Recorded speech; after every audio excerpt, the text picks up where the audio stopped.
గోవాలో వచ్చేసి మేము తీసుకున్న రూమ్ ఉందో ఇట్లా చెట్లు అయితే బాగున్నాయి చూడటానికి, గ్రీనరీగా హైలైట్ ఉన్నాయి. ఇంకా మేము తీసుకున్న హోటల్లో రూమ్స్ అయితే ఇవే. బయటికి వెళ్ళేది ఇట్లా ఉంది. ఇప్పుడు లోపలికి వెళ్ళేసి నేను రూమ్ ఎట్లా ఉందో చూపిస్తా, ఓకేనా? మా వాళ్ళందరూ లోపల ఉన్నారు. సో రూమ్లోకి అయితే వెళ్దాం.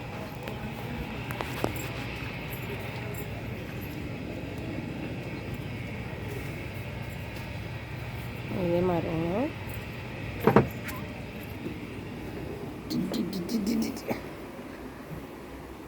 ఇదే మా రూమ్ అన్నమాట.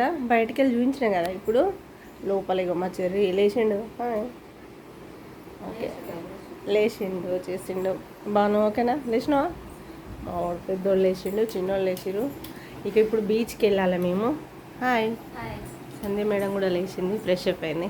కోటు బీచా? బాగా బీచ్.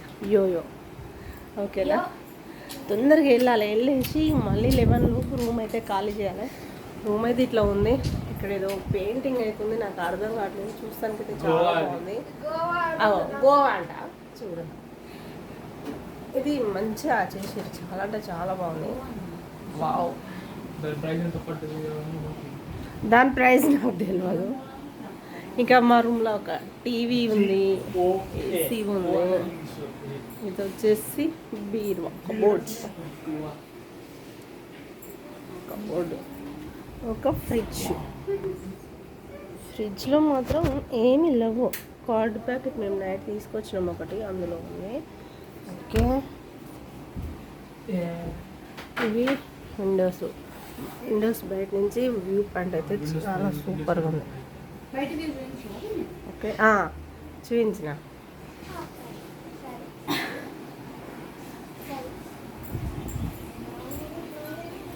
ఇది వచ్చి వాష్రూమ్. ఇది ఇతల సైడ్ వ్యూ. ఓకే, ఇప్పుడు మనం బీచ్కి వెళ్ళిన తర్వాత కలుద్దాం.